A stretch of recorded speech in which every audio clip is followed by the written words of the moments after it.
আসসালামু আলাইকুম। আপনারা সবাই কেমন আছেন? আশা করি আপনারা সবাই ভালো আছেন।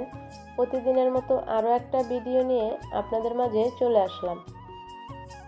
তো সম্পূর্ণ ভিডিওটা না টেনে আপনারা দেখতে থাকেন।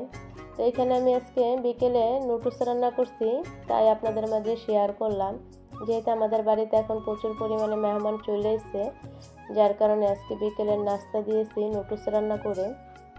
আর আপনারা যারা আমার ভিডিও দেখেন অবশ্যই আপনারা জানেন যে আমাদের বাড়ির পিছন সাইডে প্রচুর পরিমাণে ফুল চাষ করা হয়েছে। মূলত ঢাকা থেকে মেহমান আসছে ফুল দেখার জন্য। তো যেহেতু 4-5 দিন থাকবে, তো আজকে বিকেলের নাস্তা দিতেছি নুডলস রান্না করে। তো এখানে আমি পুরো 1 প্যাকেট নুডলস রান্না করছি, বড় প্যাকেটের 8 পিসের। তো সম্পূর্ণ পুরো প্যাকেটের নুডলসটাই রান্না করলাম।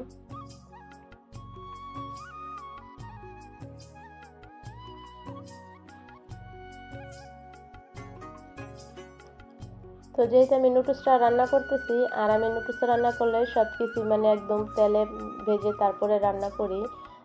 কোনো মাংস সিদ্ধ করি না আমি। তার সাথে আমি গাজর বলেন, তার সাথে আমি একটা অর্ধেক আলু দিছি কেটে। আমি কখনো এগুলো সিদ্ধ করি না। মাংসটা যখন আমি সুন্দর করে মশলা দিয়ে ভেজে নিই, তারপরে আমি কাঁচাটা এখানে দিয়ে মাংস আর সবজিটা একসাথে দিয়ে তারপর আমি সুন্দর করে সিদ্ধ করে নিই এখানে এই তেলে দিয়ে। আলাদা এক্সট্রা আমি কোনো পানিতে গরম পানিতে সিদ্ধ করি না। আর তার সাথে আমি নুডলসটাও সিদ্ধ করে দিই না। আমি আসলে কাঁচা নুডলসটাই একবারে দিয়ে তারপরে রান্না করি। আসলে আমার কাছে নুডলস রান্না করতে এরকম করে ভালো লাগে, খেতেও খুব ভালো লাগে। অবশ্যই আপনারা বাড়িতে এরকম করে ট্রাই করে দেখবেন, খেয়ে আপনারা দেখবেন আসলে খুব ভালো লাগে। সিদ্ধ করে নুডলস রান্না করলে যে মজা পাওয়া যায় তার চেয়ে বেশি মজা পাওয়া যায় যদি এরকম করে রান্না করে খাওয়া যায়। জানি না আসলে কার থেকে কেমন লাগে, আমার থেকে খুব ভালো লাগে এরকম করে রান্না করার জন্য।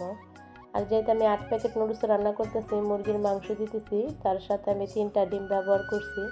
তো দেখতে পাচ্ছেন এখানে সব সবজি একদম মাংসের সাথে আমি এখানে সিদ্ধ করে তারপর আমি এখানে ডিম 3টা দিয়ে দিচ্ছি। কারণ ডিমটাও এখানে সুন্দর করে একদম এই তেলের সাথে একদম মিলে ভাজা নিলে তো ডিমের যে একটা দুর্গন্ধ থাকে ওইটা আসবো না। আর এখানে দেখতে পাচ্ছেন আমি 8 প্যাকেট নুডলস এখানে আমি আগে থাকতে ভেঙে রাখছিলাম, 2 খণ্ড করে রাখছিলাম। তো এখন আমি এখানে দিয়ে দিতেছি। আমি কোনো কিছু এখানে আমি সিদ্ধ করে তারপর রান্না করি নাই।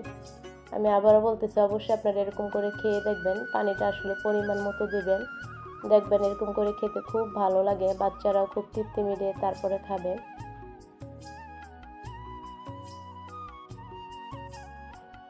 তো আমার এরকম ভিডিও আপনাদের দেখতে কেমন লাগে অবশ্যই আপনারা কমেন্টের মাধ্যমে জানাবেন। আর আজকে আমার নুডলসের রান্নার ভিডিওটা আপনাদের কেমন লাগলো কমেন্ট করতে আপনারা ভুলবেন না। আসলে আপনারা বাড়িতে কে কীরকম করে রান্না করে খান কমেন্ট করবেন।